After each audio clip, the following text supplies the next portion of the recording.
All right, welcome to the second episode of the Southern in Hospitality. My name is Perks, of course, and reintroducing myself for those who don't know, I am a writer and artist from Atlanta, but my day job for the last 15 years was in the restaurant industry, hospitality, and this podcast is dedicated to Black people in this industry, specifically in the South.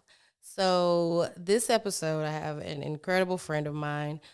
We met at one of the busiest restaurants in Atlanta, like over 10 years ago. Oh yeah. And we've been friends ever since. And I'll let him introduce himself. Just know you're in for a treat. So, Donnell. My name is Donnell Suggs. I'm the editor in chief of the Atlanta Voice, the only black newspaper in Atlanta. I'll point that out. But while I was doing that, I was working part time in restaurants where I met Lena. And again, like she said, we've been friends ever since. But I thought that I needed a little something extra early in my career to make some extra money. And the restaurant business was a great way to do that. So Of course. And you were great at it. I tried. I swear I tried. You brought your New York down from here. I will say that. Now, I don't think I know if you worked in restaurants in New York. I did not. You didn't? Mm-mm. Oh, it was here that you got into. I mean, there were so many, This is absolutely true. and there was always somebody hiring. That's very true. I was going to ask just because, I'm up there now, and I was like, yeah, it's a tough field up there. Oh, it's a lot more aggressive because that's a real job for folks who literally pay thousands of dollars in rent. So they're not playing. Of course not. So you got to take it. It's not like down here where you can kind of like chill on the wall. Like they're like, nah. No. Like if you want to chill, you can go out the door. It's like, oh, okay, cool. Well, all right. Right. So, what made you specifically choose the restaurant industry? Because I know you were just looking to make some money. It was like, it was always somebody hiring. They always wanted someone that was at least mature enough to kind of come to work on time, do the job, and not have to ask a million questions, especially the busy ones like the one that we met at. It was super busy. They just wanted someone, they wanted an adult. And I was the oldest 20-something, you were 20, so I was my early 30s. And it was a great way to make a decent amount of money and still have the schedule flexibility to do my day job, which is newspapers. I've been doing it since I got here in '06. I've been working restaurants from like '07 to 2017. So I used that industry as much as the industry used me. Yeah. So, now I know that Atlanta has its own culture. We're gonna talk a lot about Atlanta hospitality specifically in Atlanta, and that's a culture in itself. Sure. But what did you learn from the restaurant industry that helped you in your career now? I just had this conversation with a buddy of mine who stepped out of journalism for a minute and went into the communication field. He misses journalism, right?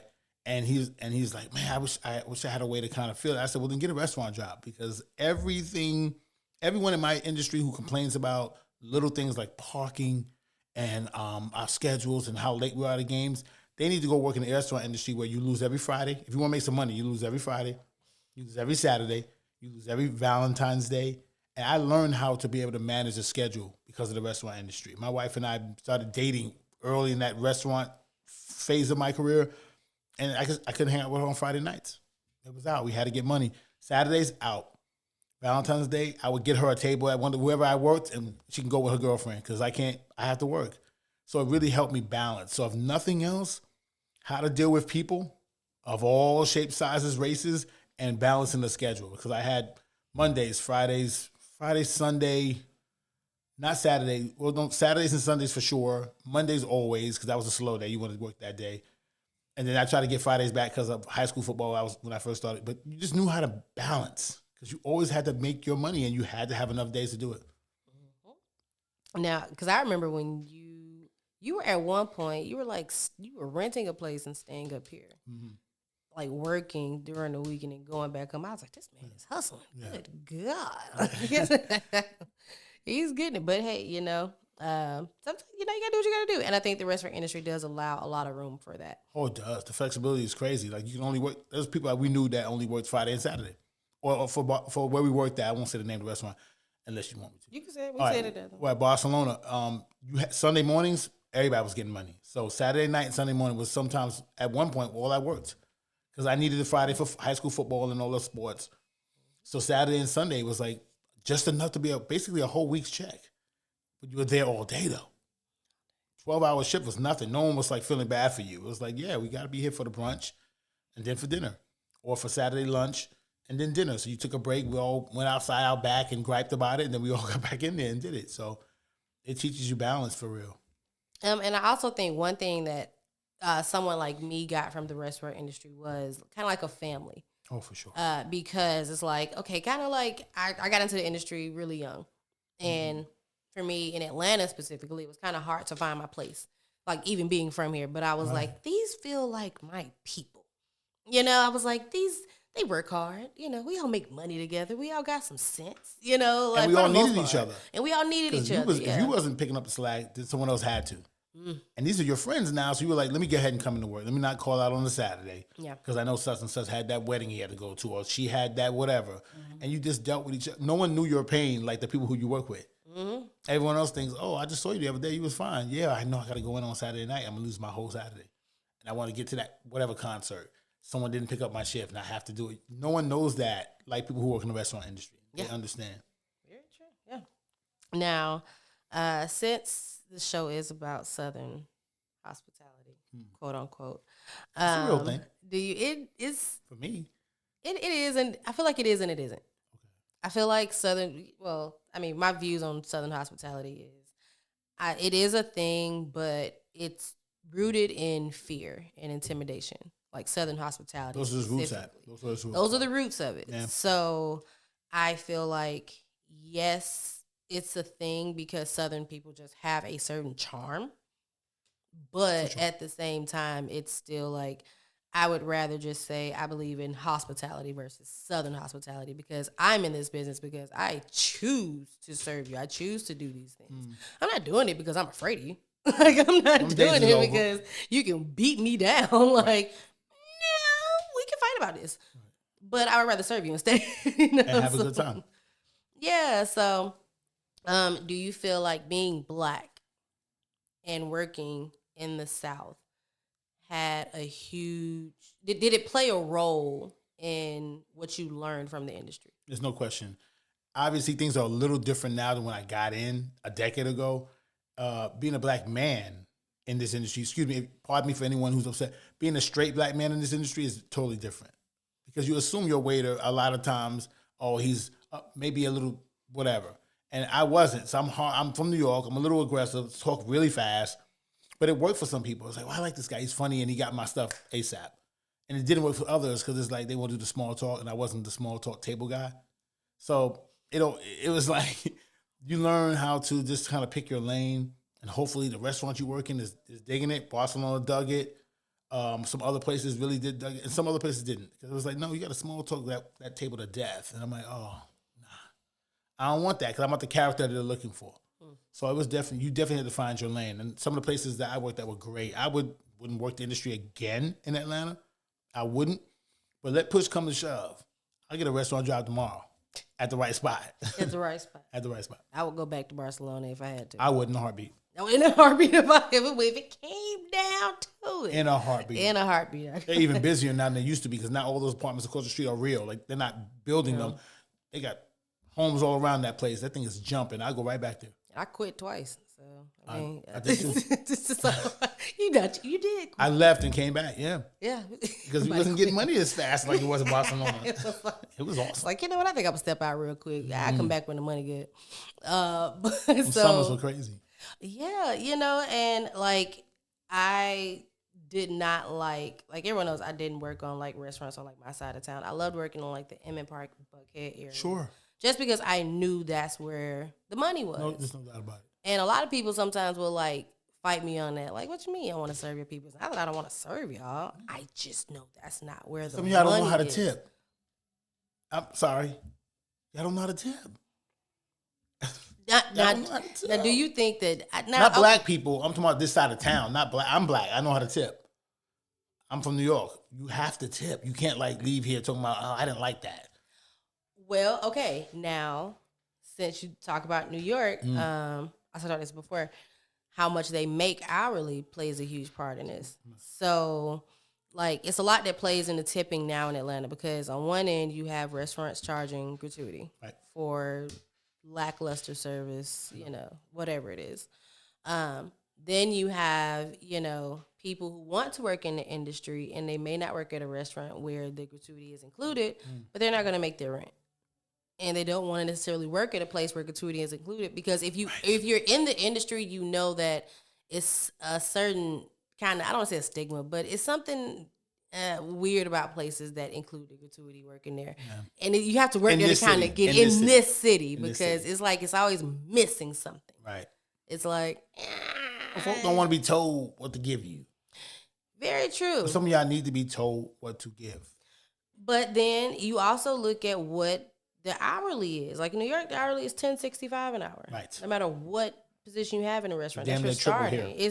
So it's just like, why are we making two? And it's like, okay, cool. Now that I'm just finding that out, I'm not cool with it. But I was okay with it for years because I was able to make a decent living off of tips. You knew how to do it. And I knew how to do the job, and I knew where to work. I knew, who to work. Right. Exactly. But now I think like the argument with tipping is so many people are like, okay, why doesn't your employer pay you, just pay you more? Right. And then I'm looking at it like now, like, why doesn't the employer just kind of pay them more or offer more incentives? Fair. Like Barcelona may not have, we did make $213, but we made our money. And we got like Christmas bonuses. We got, that was an amazing bonus. And the cash tips were unbelievable. Cash tips were also unbelievable. Like we got family meal. We got a lot of things. Good. That was the first job I ever had insurance. Me too. Restaurant job. A restaurant job. You actually had health insurance. Actual health insurance. It was a real job. It was a real job. I was like 23 making more money than like older people. And I was like, dang, no degree, no nothing. But now it's completely different. People can't just, they can, but it's a lot more that comes with it. Yep. Like it was hard for me as a 20-something-year-old, like trying to find a restaurant job where I could keep my clothes on. Exactly. Like, and you don't have to wait till 3, 4, 5 in the morning. Yeah, like unrulies and whatnot. I could have got I worked at a strip club for one day. Like I could have got plenty of jobs, waitress in there, bartender in there. I was just like, good God, I don't want to work in a place. I worked at a place on Foot Industrial for like 5 hours, and I was like half a shift. I was half a shift, but it was like I wanted to do. I was like, I keep getting offers for this. Let me see what it's about. I was like, you know what? If one more person touch me, I'm gonna flip. So I said, I don't think this is for me. So it was like, it's harder to find places like that now that will actually train you and then hire you if you look like me. Right.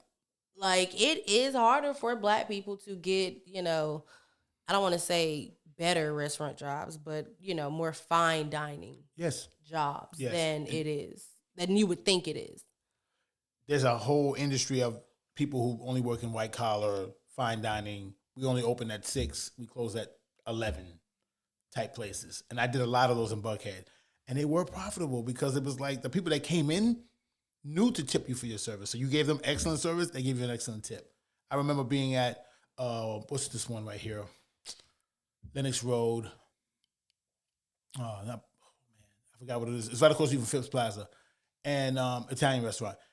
And everyone knew how to tip. The pasta was so good. Phenomenal restaurant. I'm going to get the name before I'm sitting up here like, okay. Right. And everyone knew how to tip. Mm-hmm. So we all wore these denim vests. You can wear jeans. Matter of fact, you had to wear jeans. White shirt, jeans, a denim type of smock, vest, whatever. And you just gave excellent service, and you always came away with a tip. There was never a table that was on some hood shit, pardon my French. It wasn't like that. It was like you knew it. If you worked a Friday night or a Saturday night, you made money. It was a guarantee. People were fighting over that shift. And Sunday morning for brunch. You were fighting over that shift. That was a great place to work. Mm-hmm.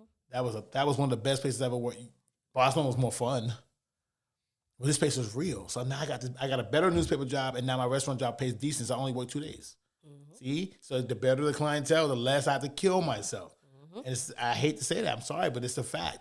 Real diners know how to tip. Yeah, you should know how to do that.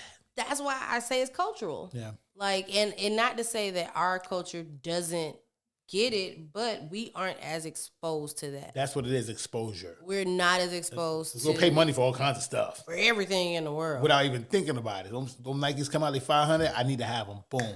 Yeah. No argument. Yeah. Don't worry about how much I'm getting paid as a server. I just gave you excellent service. I got your water, I got your drinks. answered all these dumb questions about the menu and what's good. What am I supposed to say? All of that, an hour and 15 minutes later, on a $175 table, you tip me $10. Come on, man. That don't make no sense. You shouldn't do that. So I didn't have that when I was in Buckhead. I'm gonna be honest with you. Hate to say it. Because that area, people are used to being able to go out maybe every day. They're raised, exactly. Like I grew up on the west side, right by Greenbrier Mall. Right. We had Piccadilly. Only It was like only tablecloth restaurant. Piccadilly, that was it, so it was an SNS. We had SNS cafeteria on campus. So rest in peace to them. But so we didn't, but thank God for me and my family, we just came from a family of servers, which everyone knows. Like everyone in my family had served. So even my grandma used to tell like her siblings and like older people that she knew, my daughters used to do this and my granddad, you tip at least 20%. Like even if we all go to Golden Corral, like it'll be a family deep, like at least 10 of us. My aunt, like, literally used to work at the Red Lobster on Old National when it was jumping. She bought her house when she was in her 20s making money at that Red Lobster. That thing was so she drops cash on the table even if we go to a buffet. I still do it. As soon as we sit down, here's some cash right now. Go ahead, just take care of us. We're gonna be real easy. You just make sure we get so people in my family like that. But I was shocked when I would hang around other people and I'd be like, so what you tipped him? Like, why? They're like, well, why would I I'm like, well, they served you. And it's like, well, I mean. Yeah, but that's their job. That's their job. And it's like, okay, well, let's talk about this. Because now I think you're confused about the job. Right. Like, if you want to sit at a restaurant and not tip, that's okay. But you need to go to a place where you're walking to the window to order your food. McDonald's. You sit, or Chipotle. There you go. You sit inside. You can, or something. They call your name. You go get your number. Carry your tray. You carry your tray. You go to the dispenser and make sure your drinks are full. Every single time it get low. You do all these things yourself. You clear it when you're done. Right. And people will be like, well, because you know why people in those jobs don't mind, coming and picking up, because they're getting a set amount. They may be getting minimum wage or a little bit more or whatever. They're getting paid. They're not making $2.13 an hour. Mm-hmm. And our culture, it's like we have to work for it. But it bugs me because I got homeboys who will go to a restaurant and like tip the server crap, but we'll go to a strip club and blow all their money and like not leave with no type of gratification whatsoever. She didn't even bring your drinks on time, but you go though because you think it's an opportunity there, and I'm like. Yep. Like, that's why I even started working at the strip club. I was like, it was so many men, like, you would make money in the strip club. I was like... Yeah, and? Yeah, but I like the hospitality part of it more, of serving. I like the dining experience. I like the, I do too. It ain't got to be so fast-paced. You can actually, like, talk to tables and learn something about food. You have no idea who you're going to meet. No idea. People I met that... No, man. The connections I made at places like Barcelona, people who are all different kind of industries... Yeah. And they don't come in saying, I'm in this industry. They don't come in saying that. They come in and chill. Yeah. You hook them up, you chill. They're regulars now. He says, I know you in newspaper. Oh, I know a guy. That's happened to me. Oh, I know a guy who's running this. Mm-hmm. I got that job. That job led to another, so on and so forth. Just because I've been here a couple of times, you always treated me nicely. Mm-hmm. I overheard you say this. Mm-hmm. Well, I know this. It won't happen if you just running by, dropping stuff off and leaving. What's the lady's name? I remember when Black Panther was shooting here and they used to keep coming to Barcelona for lunch. What's the lady's name? The balder one. I forget her name, the actress. Dana.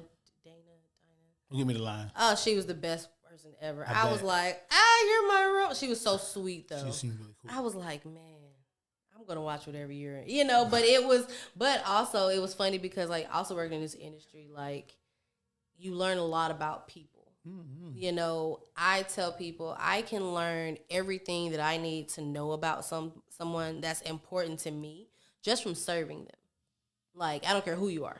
Like, I can tell by how you receive, the service that I'm giving you, how you respond to it and everything, what you stand for, like who you just completely are. If it says something about you that someone brings you your meal and you like this. Cool. Ooh, I don't like a person like that. I've trained my son, and my daughter's 20, my son's 10. You look at the person, stop talking. They're coming over here to present you with something or a menu or ask you a question. Are you ready for drinks? Whatever. And I'll shush my whole family. Wait a minute, shush, man. Hey, what is it, John? Because I got your name already now. And you'll say, well, I want to see. Yes, we are ready. Address them. I have Chase. Look at him or her and address them. Don't have somebody drop something in front of you and you all, yeah. You wouldn't do it at home. So don't do it now. Especially now because that person's not related to you at all. You have no idea what they can do with your food. You know this. We didn't do anything bad. I'm just saying there's opportunities 100 times for me to not be as respectable if I want to. So do respect them. I'm big on that. I'm big on that. See, and I think that, like, I think just the disrespect in general for people in the restaurant industry comes from, people looking down on service. Is like, which is crazy. Just being, it's like, who wants to live in servitude? Like, who wants to do this for a living? Like, why would you, like, especially black people, like, my family was pissed when I said I was going to work in restaurants instead of going to college. They were like, why would you want such a subservient position in life? You could do so many things in this world. You want to serve people, but at the same time, it's like that it's dangerous because it's like people always complain. People will go into restaurants to complain about the service not being good. And people who usually complain about service and things like that, even if it's great, I've learned that they don't want better customer service. They want better behaved servants. They don't want you to give them better customer service. They want you to be a better behaved servant. They want you to really know your place. They want you to shut up when you're supposed to shut up. And I only say this because, like my first real restaurant, well, I don't even say real restaurant job, but real industry job was, at Piedmont Driving Club. So like few people know that's where I got my start. But that was, okay. 19, they didn't play all that. No. And I had to pick up on that attitude real quick of you have to, I always call it country club mentality. Mm-hmm. So when I was working in these other different restaurants and people would come in and everybody was like, why do they have this attitude? Why do they feel like we just got to like serve them and shut the fuck up? I was like, oh, they got a country club mentality. They were like, what do you mean? I was like, if you work in a country club, you know when to go to. It's kind of like a butler mentality. You I should have to ask you for more water. I should never have to ask you for anything. You literally stand on a wall. That's it. Like just silent in a position, and you have to. Everything is on cue, right. So it's like, I would serve. When people come in, I'd be like, that's nothing to me. And then people would get so offended, like I don't want to serve them. Who do they think they are? I'm like, they're members of a country club. Right. Really, you don't know what that life is like because you can't do nothing about that. Nope. That's generational right there. Like they are not going to change that. It's not taught at home either. You should be taught at home a little bit. How to conduct yourself at a restaurant should be taught. There was a time when we taught people how to use certain forks for dinner. And that's crazy now. That would sound crazy. Some people's going to hear this say, there's more than one fork? Yes. There are three. Yes, and once and when it comes to the desserts, there's spoons and forks, right. And your knives, you got different how to place things. them across your plate when you're done. Yep. All those things, I get it. You don't have to go that deep into your kids, but you should. We're at a restaurant now. Chill out with all that. Mm-hmm. Why you why is your cell phone down where the plate's supposed to go? Why you got headphones on? Mm-hmm. Let's kill all that. I see it. We just got back from a cruise and you can see white or black. It don't matter what color the kids are. Behaving a certain way when it's time to eat at the restaurants on the boat. Then the pizza joint on the boat is fine. That's over there by the pool. That's what it's for. Mm-hmm. They still eat the same way. Kids got headphones, iPad like this, right on the table. What? What are you doing? They would have knocked that out of our hand. Because first of all, we couldn't even put the elbows on the table when we was young. I'm still scared to put my elbows on the table. I still don't do it. I still don't do it. I was taught, that's crazy. What are you doing? Out in public, embarrass me? My mom didn't want to get embarrassed. Don't embarrass me. That's the least you can do. Yeah. So we go out to eat. There's no comic books at the time. We didn't have no cell phone. I'm a lot older than you. We didn't have no cell phone. No comic books on the table. That's what I did. I carried comic books around everywhere. Put them away. We didn't have a car. So you left them at home. Yep. And you just treated this experience with respect. Mm-hmm. You go out to eat acting like they're doing you a favor. You come to see me. I work here. You come here. Mm-hmm. So respect me. Don't just come here acting like I got to do you something. I don't do anything for you.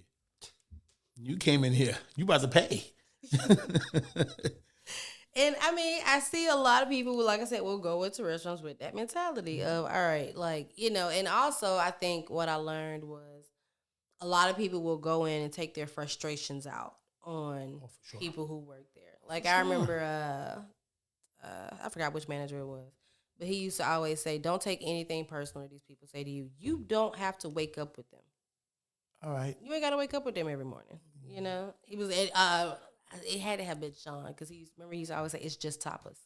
That's it. Like, people would get so upset, and I had to learn how to pick up. Like, one thing about this industry, you learn how to read body behavior, like body language. Like, it's like, I can already tell you just hate everybody. Like, when I got into management, I remember, like, it was like I had a server, like, just take, things personal. She was having a terrible day, but it was just like one table, and they said something to her, and she got really upset, really emotional about it. And, I'm talking to her, and it's just like, you cannot let these people define your day. But you got a whole lot more tables tonight. You gotta that, of course, you gotta finish this shift. But at the same time, like, who are they to control your emotions? Like, you have people who will come in there and snap their fingers at you, and if you don't respond, you dumbest thing in the world. Like, I just did it. It's like, I'm sorry, like, and I had to learn that. Remember when I messed my back up? And I couldn't walk, and I was still having to wait tables. I was the most limpingest, and still out there. And I remember it was tables like who would complain, like, "Man, my server is really slow." And Katie used to be like, "Her back is broken." Like, she was our manager at the time, but she was, it was just like, what you want from her? You still gonna get served, like, just be a little graceful. You just top us. You can see the girl got something going on. Clearly, can you not? So, shit. But like, okay. So, do you think that when it comes to restaurant training, because I feel like all this kind of just goes into like restaurant training, restaurant development, do you feel like, since we are talking about Southern hospitality and Black people, do you feel like Black businesses or restaurants in Atlanta could work on their framework a little better? We being honest here? Are we in the honesty tree? You can be honest. Black-owned restaurants in particular have to do a better. Stop hiring your friends. Don't hire your friends. Try your best to get some experienced servers. I know that's not always easy. It's very hard. Because the experienced ones, once I got smarter in the business, I worked where the money was. I didn't work everywhere. So I get that. But don't make an excuse just because it's Black-owned, the service has got to be bad. I get that a lot. Man, it's just no, I don't know. Just like I don't write a story and say, well, I mean, it's only football. Yeah, but someone's going to read the football and say, why is this so bad? Whereas the basketball person gets all the stuff. But the football, I can't do that. You can't just tell me just because it's Black-owned and it's on the West Side, it's got to be, that's how it is. No, that's not. No one else does that. No one else does that. So we shouldn't do that. So I would love for the service to be good no matter where you are, no matter who owns it. I would really like that. So you can't get experience over time, then train. Train, have an expectation. Hey, man, look, I know this is a small joint. There's only 10 of us that work here and only 5 per shift. But I really need you to pretend this is white tablecloth up in Buckhead. If that helps you get the attitude across what I want, I would like that. I think the attitude that I've kind of gotten from a lot of Black restaurant owners, the ones that I've interacted with, is I know what I'm talking about. I don't need nobody to tell me what I'm doing. It's my business. It's my business. If you know so much, you'd have your own restaurant. Well, technically, a lot of people who spend a lot of time in this industry, the last thing they ever want to do is open a restaurant. Anyone that you ask that has done this, that's the last thing you ever, because it's a guaranteed shit show. Who wants this? Are you kidding? To own one? To be responsible for the top and the bottom of it? No. Management is already a no. You talking about owning it, where if it flops, that's on you. The people you hire is on you. Mm-hmm. Making sure they get paid is on you. Hearing the complaints are on you. No. The food. Mm-hmm. Who's cooking it? Is it grandma can't cook it forever. Mm-hmm. Someone that's a lot. So that's a business that it'll take a while to go into black. Everyone knows that. Restaurants don't make money the first year. It's just a thing. They're lucky if they make it by the 3. That's what I'm saying. By the 3 and you're decent and it's kind of popular, i.e. a slutty vegan, then it worked out. Yeah, but you don't sit in there and really eat though. It's come and go. It's come and go. So that's one less thing to deal with. Okay, I don't have to have servers. I don't need that. So it's like if you want to sit down, you can sit down joint, and it's not a brand. It's not a McDonald's and Arby's, etc. then you really you hope there's a profit after 3. And mostly because if it is, it's because you hired your people. It's a family-owned business. Then that sucks now because now we're on the other side of it. Working with blood, which is always hard. So there's a lot of different ways to lose your mind in this industry. It is, yeah. I think the family thing because I worked with a black family that invested in the hospitality industry, and it was bed and breakfast. And it was still like the same restaurant mentality of like we know what we're talking about. Yeah, it's like, my business. Don't tell me what to do. Like I was like, oh, this is across the board. We don't take no nothing. But the sad part is that everyone that's not us will for the most part kind of listen to our advice when it comes to food. Like anyone who's ever worked in a restaurant in a real kitchen knows that if there is a white chef or a white executive chef, there's probably a very strong executive black sous chef in that kitchen holding it together. If it's working in Atlanta, you damn sure got black cooks, a black sous, probably someone really upper management as well, because you kind of know how to even if it isn't Buckhead, it doesn't matter. Like there's somebody black in that kitchen making it work. Mm-hmm. Yeah, and your staff is probably a part of Hispanic too. To really get it moving and prep early. Oh no, that's a Hispanic kitchen hooking that prep up. That's one part. Like I watched one episode of The Bear, and I think that's like what I saw. Still haven't like seen them one yet. get it. I just. It's hard for me. Yeah, I was kind of triggered by the first episode. I was like, okay. I'll watch it now. But it was interesting because the first thing I noticed from the show was it was a white guy who inherited from his brother who lost his mind apparently, or whatever happened with his brother. We know it. A lot of people who've lost their life in this industry just for a lot of random crazy reasons. But he got his restaurant. He had a black guy in the kitchen. He had a Mexican woman in the kitchen. He had like the black woman on the show. Is like I think like a sous or something. She's a sous. Yeah. But it's the first thing I instantly saw was okay. He's a white guy thrown in the kitchen. Not saying we do not love you all in the kitchen, but it's kind of a pattern of the black people holding the restaurant together. And you going mind you, you're in charge, but you're going nuts every 5 seconds. You can't hold together, but here we are. There's the support staff. Yeah, and you see it on the Bear. Like you see him flipping out. Everyone's like, oh, da-da-da. Like that's how it is. It's like, and look at the staff. Just got to hold it together. Just like, look at him losing his mind again. Can't hold shit together. But let's fix this one. We got to be calm. And the second we say but is it not realistic though? It's very realistic because the black person in the kitchen just like, nah, if I do this, I'm gonna get fired. Like this guy's throwing things, walking out the door mid shift. And here we go, knocking it out. He'll come back in. Oh, okay. I saw a chef throw I think it was, I really want to say it was Happy. Rest in peace, Happy. But I really want to say it was Rest Happy. in peace, bro. But he was psycho. He was Persian. And he threw a plate. It was like one of the food runners. It was like through like that very slim pickup window. Yeah. He was on this side of the kitchen. He was throwing it to the expo line. And he said something, and Happy just flipped it like a frisbee. And thank God, it actually went through the slit, but thank God, old boy ducked. Hot food on a plate. Were you not looking? No, it was an empty plate, and he threw it at him, like throwing it at him to shut the fuck up. Yeah. You remember Happy was psycho. Yeah, it was like passionate. He tossed that bitch in the but nuts.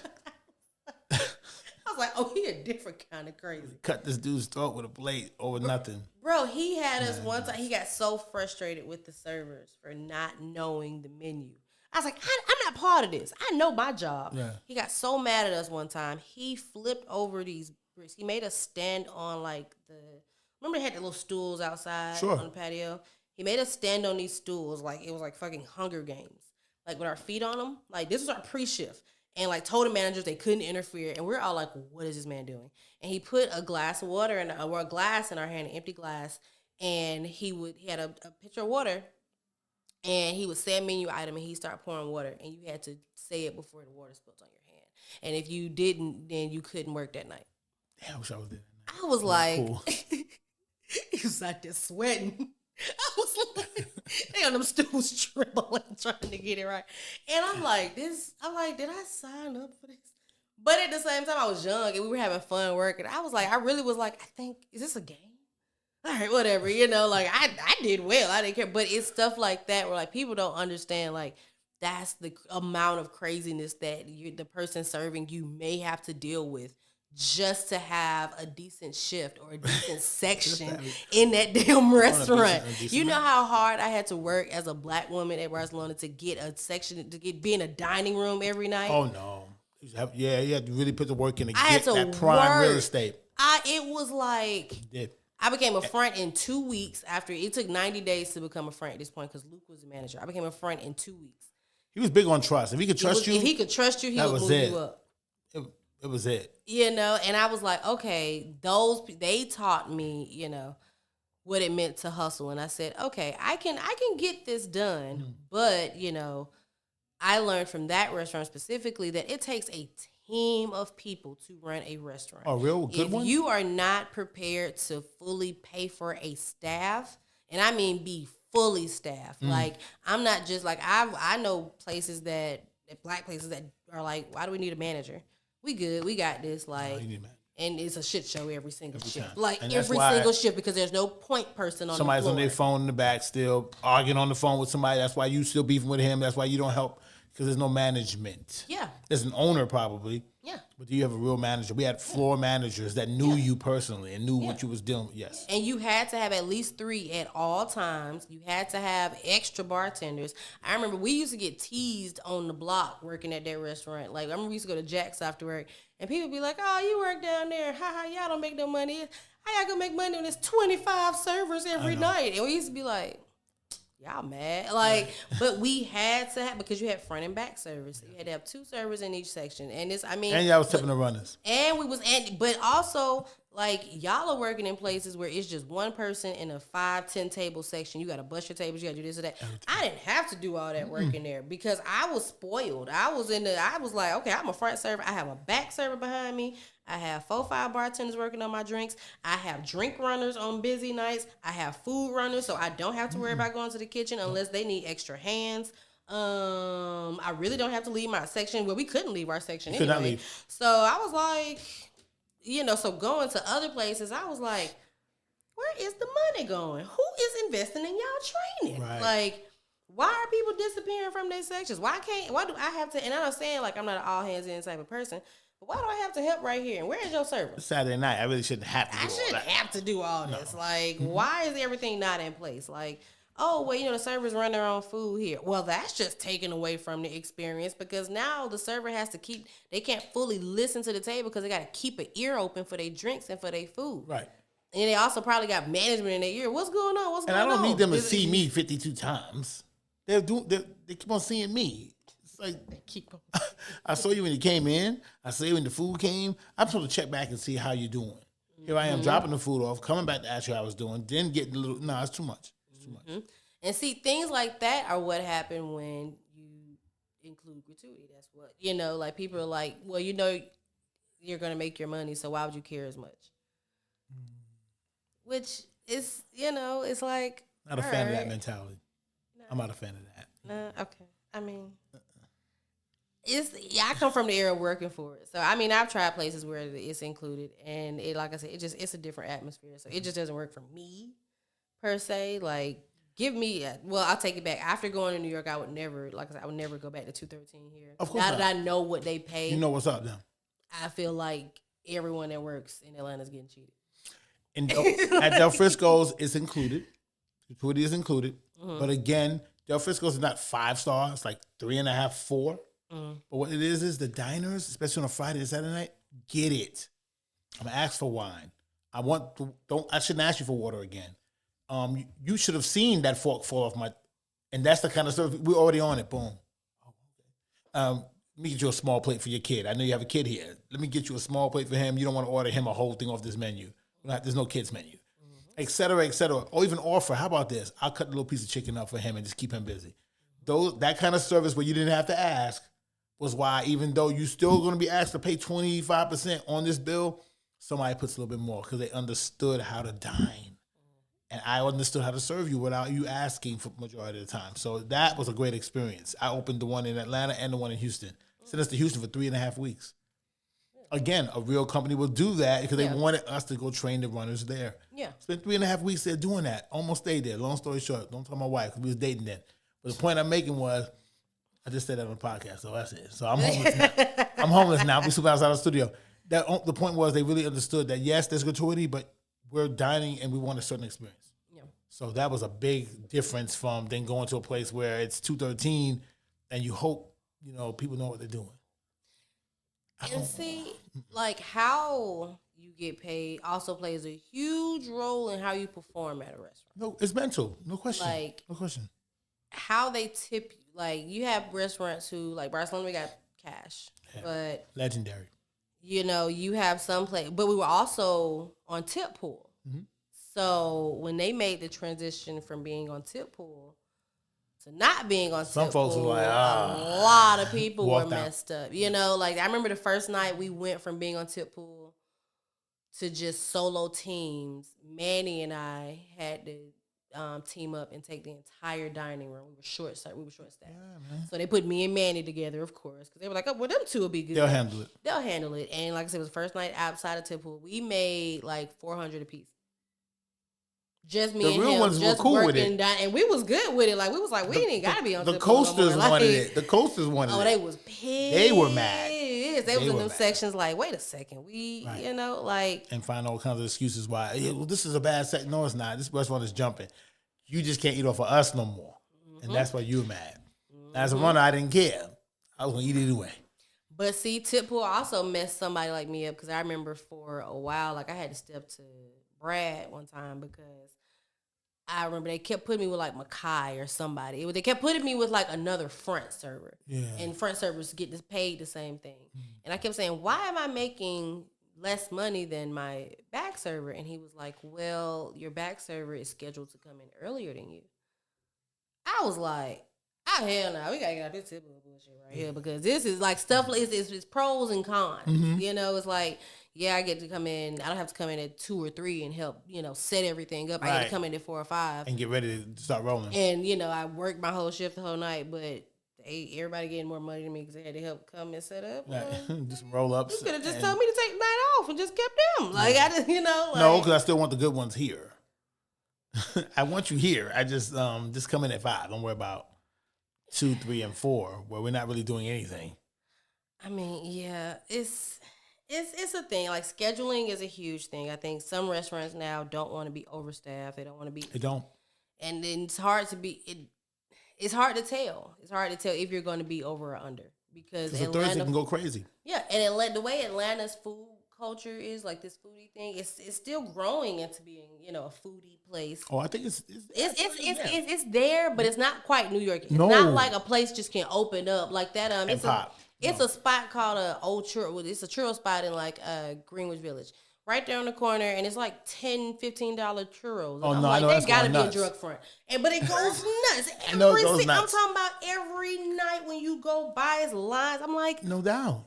But you can get a $2 churro from the under the subway. Like, true. What is I'm talking about? You can put anything there, and people will just go. And for the most part, it will rock.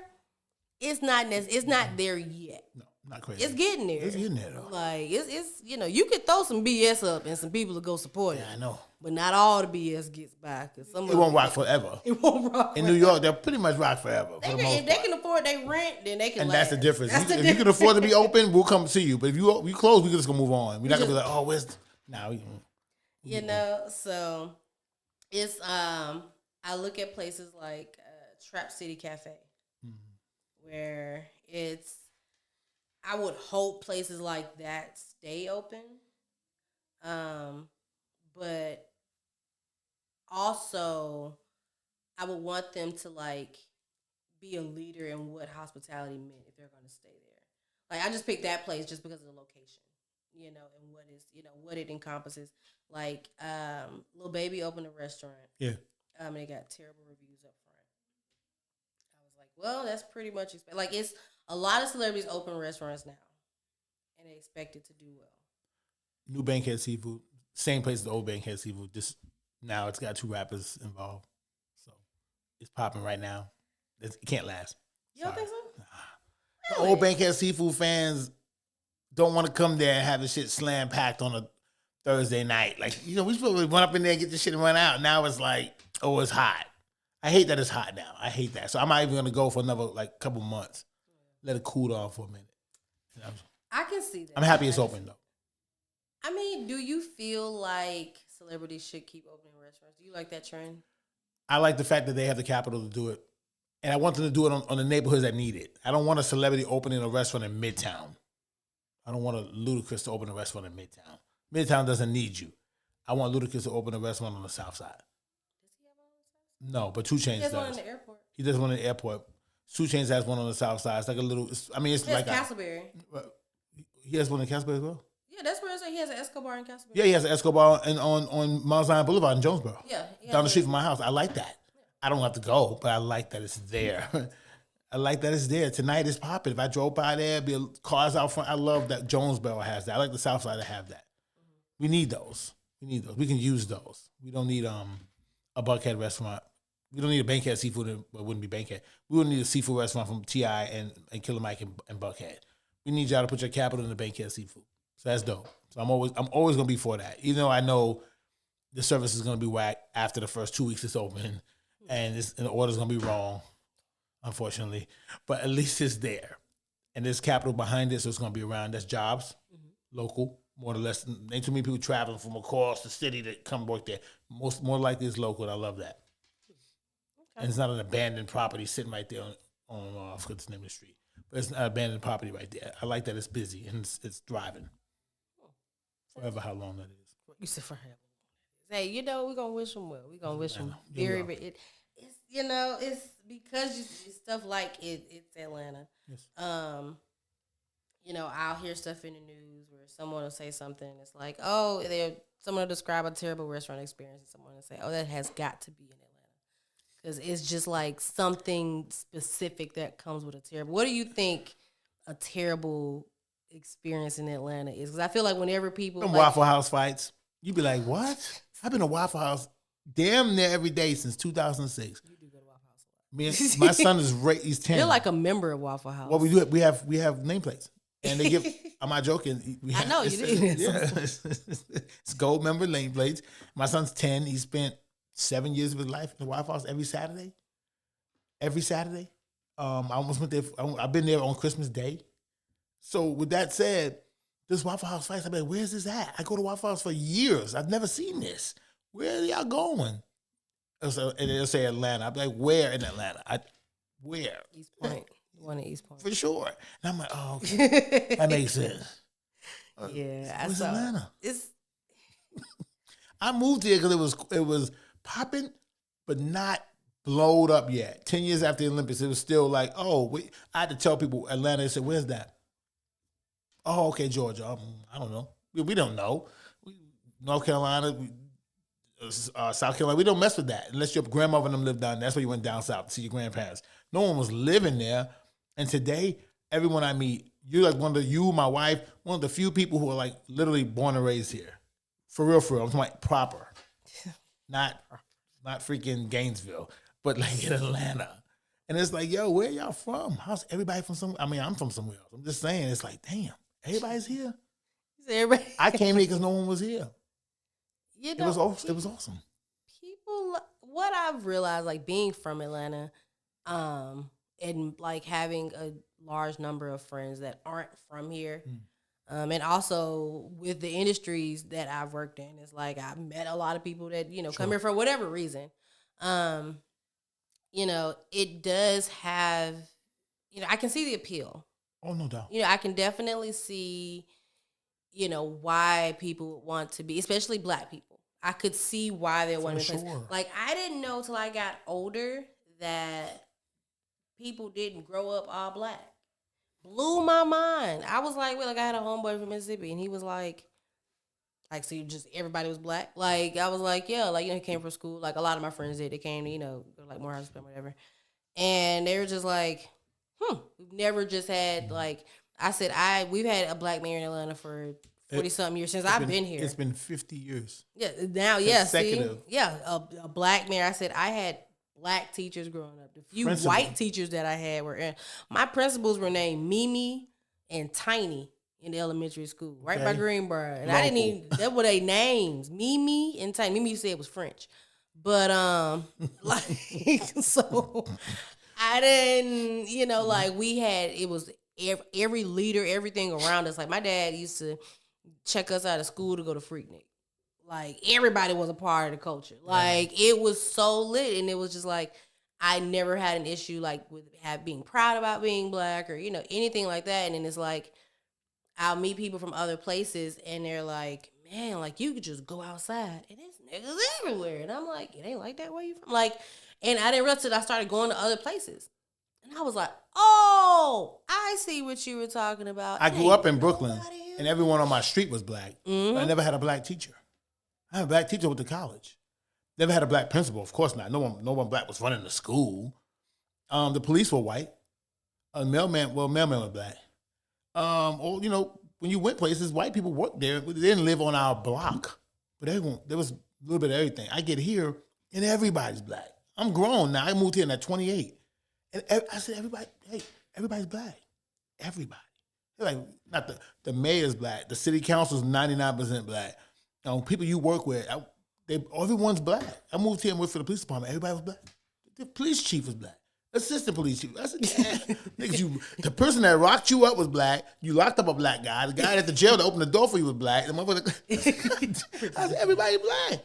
I was like, I ain't never leaving here. Everybody black. And you go other places, you realize, oh no, nah, ain't like that. Yeah. Only here. Yeah. Even Philly and DC, those are black cities. They black cities because you got neighborhoods that are black. Everybody black in Atlanta for the most part. Yeah. It's crazy. I went to someplace in New York, some neighborhood, and I just started asking. It was a pretty mixed area, but I started asking people, I said, man, where's the culture over here? And they're like, man, you gotta go to this spot, just go to this spot. And I was like, okay, cool. So I managed to house, when I got to New York, I was just looking for black people. So wherever I found black people, I would just kind of stop and hang with them. It's less now. Yeah. But you find them every now and then. So I found some black people. I was kicking it with them, and I said, okay, where can I go get some culture? And they said the same place as everybody else. I was like, all right, so I may be on to something. I'm going to go here. Did my research. They had it because I got invited to go to a jam session there. I was like, okay, jazz spot, all the classics, jam. Okay, everybody's saying this is where the culture is in the neighborhood. I was so excited. Went in, and for the whole night, it was it was full the whole night. But it was, including me, it was probably like 3 black people. Culture change. And I was like, I had a good time. Sure. Met some great people. Sure. People I'm still in touch with. I'm not saying they can't. And they jammed. They got one of my brothers getting down. Right. But I was like, man, I don't think, did everybody hear me when we have different interpretations of culture. Because if I was to go down here and be like, first of all, I wouldn't even have to ask. You just go outside. It's just niggas everywhere. It don't matter where you go. You can go to Buckhead.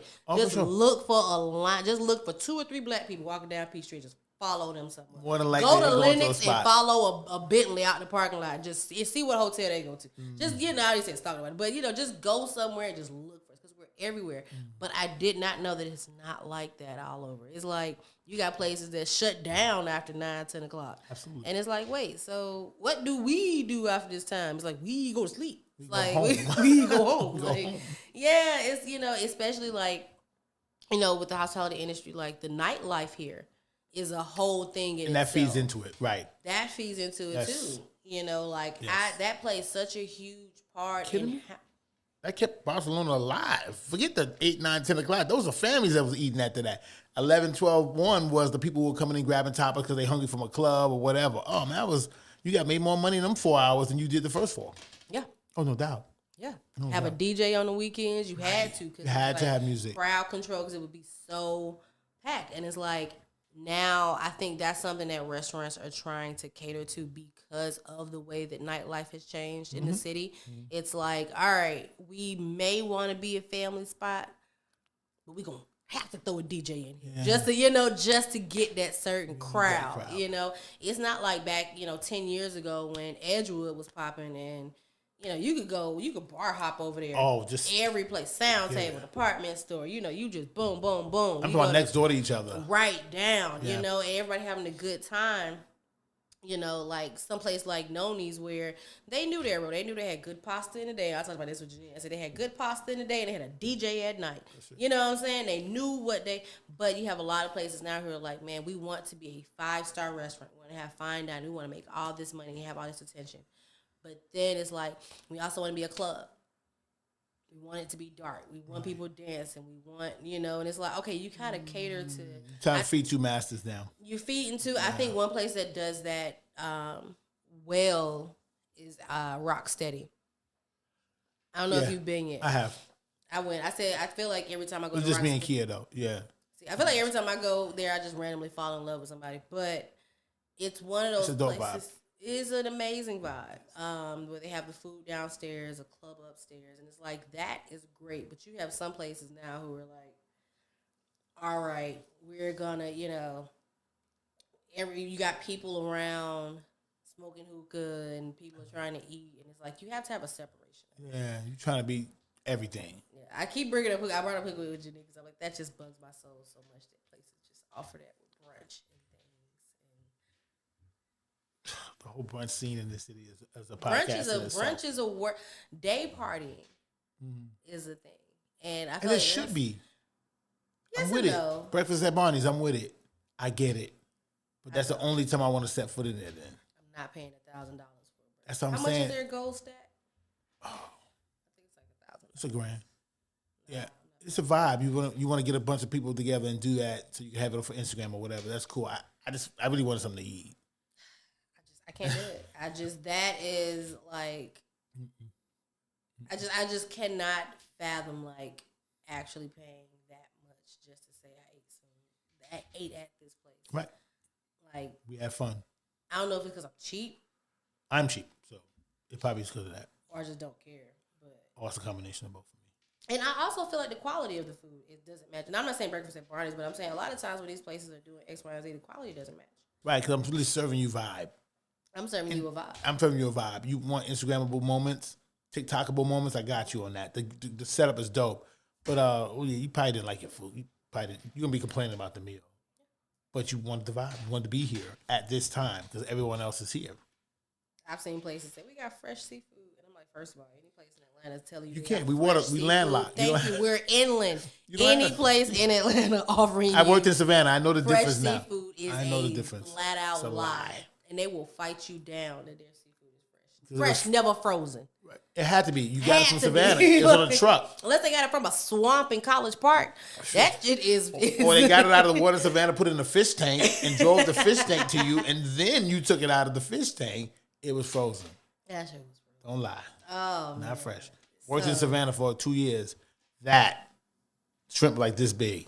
I knew that's the difference. She's like, what do you mean? I was like, I live in the oh yeah. We don't talk about that.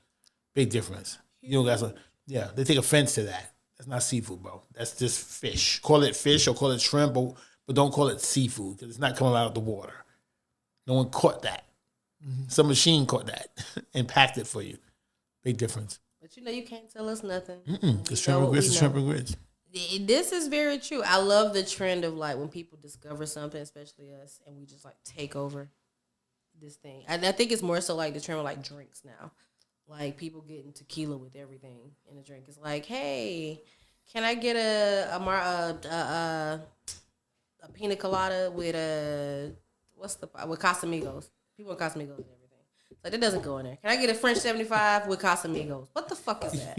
Like it's not even a French. How you making That's a Highway 75. That is not a French 75. What the fuck is that? Like, it's just like people would catch on and say, I want this because people are telling me this is the thing to have. Like, I remember when lamb chops took off. Like, we were eating lamb chops like 10 so years ago. We were already on this, but I remember when that trend was a took tapas. off. Oh, my, exactly. I was Two like, of them y'all sits don't on a even know. plate, some chimichurri, and move the fuck on. But Right. people would be like, well, lamb is the thing to eat. All right, cool. And they'd get it. And they'd be like, this sucks.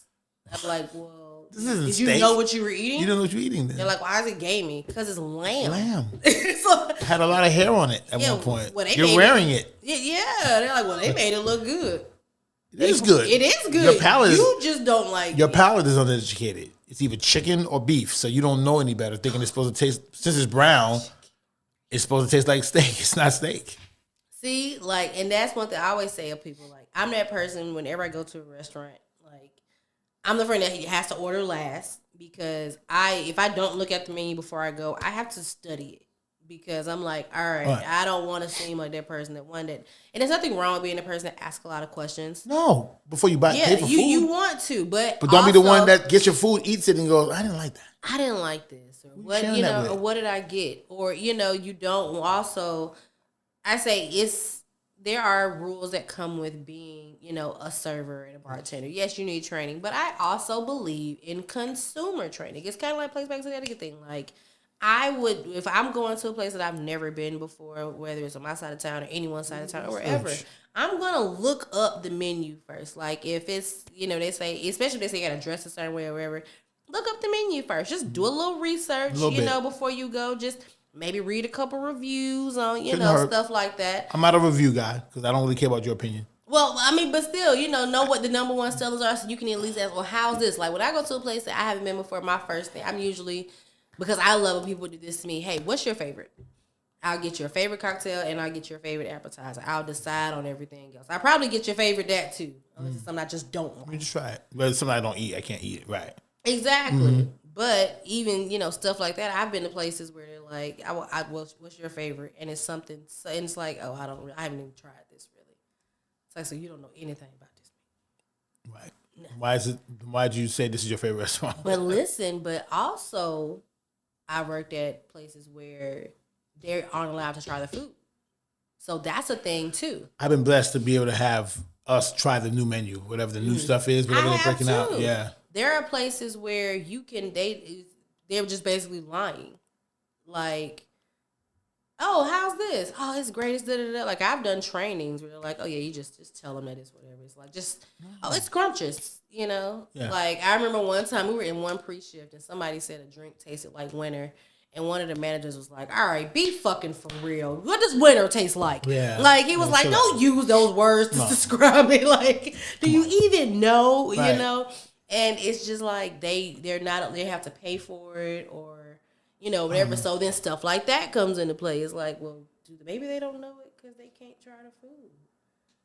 See, but you need to be in the industry to really know that. So you would think that. You and I would think, they never tried this meal. That's why they really can't describe to me what's it like? Oh, well, it's really good. Cool. What is it like? What does it taste like? It says it has this and this in it. Is that sort of like this meal? And you won't be able to do. Oh, he or she doesn't try the food. Now I don't know if they can't or they just a lazy server. You just get in right before your shift starts. So you never get the pre meal or nothing. You just come in, grab your apron and jump right into it. I was never like that. I was always first of all I want to eat and I want to try it. Saint Cecilia, that was the name of the Italian restaurant. Excuse me. Oh yeah, I remember that. Right there. Yeah. We tried everything. They would make everyone sit down, well, small bowls, not a full meal, but you would try all the new pasta, whatever, because you needed to be able to tell. Squid ink pasta? How do you describe it to somebody? Squid ink pasta. You have to tell them it's black. It's really good. The average person didn't have squid ink pasta in their life. Yeah. Carrot risotto. I remember that, trying to sell that to somebody. That sucked, by the way. Carrot rice. It's like rice, but it tastes like carrots. That doesn't sound good. You needed to make it sound better. So we tried stuff. You got to try stuff. And I think that really the only places where I've worked where they don't allow the staff to try the food are like the 2 or 3 black-owned places that I've worked very briefly. Remember that black restaurant I was managing? Yeah. They had to, like, if they wanted to try something or get anything to eat, they had to buy it. Oh, yeah, discount? Towards the end. They got a little bit of a discount. Still don't buy it, though. But, they didn't try it.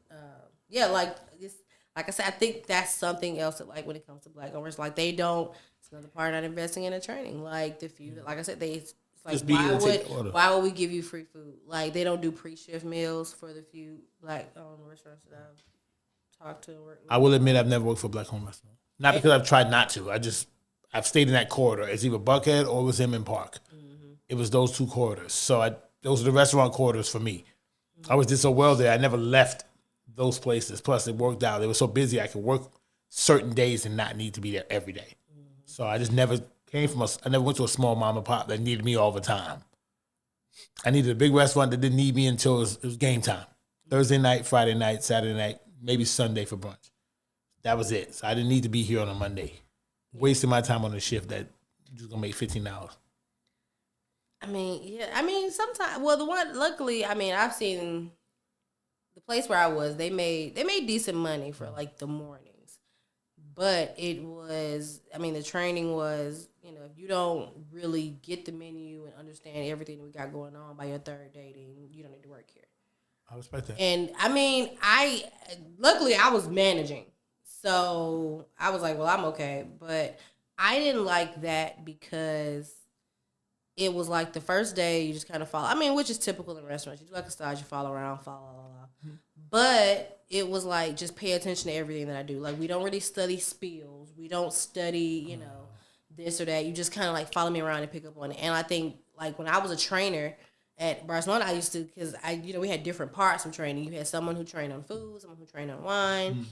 I was the table trainer because it was like I'll teach you how to talk to people. For real. So it bugs me when it's like they don't invest in teaching someone how to talk to people because it's a certain way to get it done. It's like, and everyone doesn't understand things the same. If you're training someone, everyone isn't going to pick up in 24 or 48 hours the entire program, especially if you put them with someone who's like, just follow my lead, and if you don't pick up everything, then you ain't good. I go back to management and say he ain't got it. It's like, well, yeah, you have it, so you're naturally doing it. If you're not a trainer, you don't have that mentality. Or let me show this person this, or let me do it a little slower while you're watching. No, you just want to get through your Wednesday. Well, that's my first day though. It's your Wednesday, but it's my first day. I mean, and luckily for me, whenever I was thrown into all those positions, every single time I did very well. And people would always be like, yeah, like, okay, we could tell, like, your first day, we could tell the industry, that you know your job. But I'm like, that's just me. Everyone, this may be their first experience. I had somebody who was older than me one time ask me, like, I had told her how to make, I had to make, like, sweet tea. They was like, you made the best sweet tea? Cool. All right, fine. So she wanted to learn how to make it, and I was like, just put the simple syrup in there. And she came back a little bit later. She was like, all right, girl, so step by step, how do you make this simple syrup? I was like, nigga, sugar and water. Right. Just let me know. And she was great. She was a sweetheart. She was good with tables. She was learning, all this stuff. She had no idea what simple syrup was. And I wasn't mad at her about that, but that just goes to show sometimes the stuff that we think people know or should know. I didn't know it before I got in the industry either. I didn't know that's what they use. I figured everybody just put sugar. I didn't see the hot water. Put the sugar that this much, the damn quart is this big, this much is sugar. Put that super hot water in that sucker, get that thing going, make a couple of those, kind of stash them. I didn't know. Now I know. So now I'll even make one at the crib and just leave one there. Now you just going to pour a little something in that instead of sitting there doing this all the time. You learn that. Someone showed me that though. Early in the game, hey, make 5 of these. Put them over there. People come get what they get. I'm like, oh shit, that's very easy. He said halfway sugar, hit the water, stir it up real good, move on. The water's so hot, it'll take care of it, move on. I'm like, whoa. Learned that at Park's Edge, right around the corner from Barcelona, before it closed. And see, neighborhoods like that is where, like, when I started working with Black-owned businesses, I was like, I want to take the knowledge that I've gotten from Buckhead and Emmett Park and bring that back to my side of town. I was a little older. I said, I think I have a little bit more patience now. Finds out I didn't have enough patience as I thought I did, because I would come in. I'm like, hey, in pre-shift, let's focus on allergies. Explaining the menu a little bit more, asking about, does someone have allergies? And everybody was looking at me like, who the fuck is she, and why is she telling us to ask these people about allergies? Because Black people ain't got no allergies. I was like, guys, these would help in the process of, especially because it's a Black-owned restaurant. They don't take nothing back if you don't like it. You still got to pay for it. Still gonna charge you. If you don't like that, that's another issue I would have. I was like, I've never worked with a Black-owned restaurant that would be like, hey, if you don't like something, oh yeah, come on to I have worked with this one place. She's like, this is not a tasting table. Right. You can't, if y'all don't like it, okay. The diner in me agrees, because it's like, I did read the menu, order the chicken and waffles per se. Didn't like the batter on the chicken, said, damn, I don't really want this, and just live with it. The diner in me lives with it. Oh, well, that's what I ordered. No, see, and the that's diner where in me. The diner in you. But see, this is like... Well, the places I work will take it back in a heartbeat. We don't give a shit. I need this person to make sure that they're good, because they'll go outside and tell somebody, let me tell. We don't want to... I'd rather you have a good experience. I've worked at places like that, but I never send food back. No. I guess because of what I consider service and hospitality, I love the experience. I want to provide an experience. If you don't like, I take it personal when people don't like something and they just leave pissed off because they may still have to pay for it or whatever. It's Right. like, if you don't like something and I can't get it for you, I would be mad at whoever the hell just said I can't get it for you, because this is going to affect me, how I look. Because people don't look at that as diners. They don't go to a restaurant and say, well, I can't get this or da-da-da, XYZ. They look at that person as, you are the worst motherfucking person in the world because you can't get me what I want right now. And I'm going to feel that way. Even if you are a complete stranger, I'm going to go home and I'm probably going to drink or cry my heart out because you made me feel like crap because I couldn't get your steak as well as you like because somebody told me you could. It was no sendbacks. You know, it's like I worked at it was a black owned spot by the airport. I don't even remember the name. It's shut down now, so it don't even matter. I'm glad it's shut down. But I trained with them for 5 days, and I knew it wasn't going to work for me because these people, they had some Asian people in the back. I knew one of the Asian guys. First of all, they had a full, like bar menu, right? You know, whatever, rib. They had a smorgasbord of food. They've had a sushi stand in the back. I said, why do y'all have sushi here? Like that was and it was like a little, it wasn't even like a setup like a regular glass sushi. They had like a little corner in the back of the kitchen behind all the stuff and looking at just little Asian people in the corner making sushi. I was like, it does not look appealing. So it was like one lunch shift I was training, some black women came in and they wanted sushi. And the guy named the Asian guy who made it, he wasn't there at the time. So they had like this bar manager, this black guy, who was like, he was supposed to be training me. First of all, I couldn't stand him because he was one of those guys who was like, I know everything. Just follow my lead. Right. And if you don't, you're not going to do well. So he was like, I got this. Like, they want sushi. I can make them sushi. Like, I do everything here. And I'm just looking like, I don't know how to run no sushi. And so, but mind you, it was also one of those places that had to have security at the door because their rules were so strict that it did get a little rowdy in there. That's red flag number one. Yeah. That was my first sign that I should have got up out of Being there. near the airport is red flag number one. Yeah, so right next to Spondivits. So yeah, so 1A1. You ever had a 1A1? That was it. So the guy, so the ladies ordered sushi. He goes back there, he rolls it up, he makes it. It looks terrible, nigga. I mean, it's the worst looking sushi roll I've ever seen in my life. Like, it looks like a nigga that don't know how to make sushi. And he did sushi roll. So I had this. The one kind of food that should not look nasty, because if it does, the rice was not portioned. It was falling out. It wasn't even stuck together. I was messed up sushi looking. I didn't even want to take it out to her. Like, I just felt bad. So like, I'm like, Enjoy. Like, honey, she ain't even let me walk away from that table. What is this? Like, she was like, no, I don't. And I was like, I feel you. I absolutely feel you, sweetheart. So I picked the plate up and I took it back to the kitchen. First thing the manager said was, why did you pick the plate up? The second you pick the plate up, we accept responsibility for our faults. I was like, what the? But I said, oh my Lord, I've never worked at a place that didn't accept responsibilities for their faults. Like, that was foreign to me. Right. And they went down, and the female manager, she was a black lady, she took that plate out my hand, took it back out to the lady, and said, on our menu, it says you pay for what you ordered. And the lady was refusing to pay. And the manager said, oh, that's fine, honey. That's why we got this sheriff right here at the door.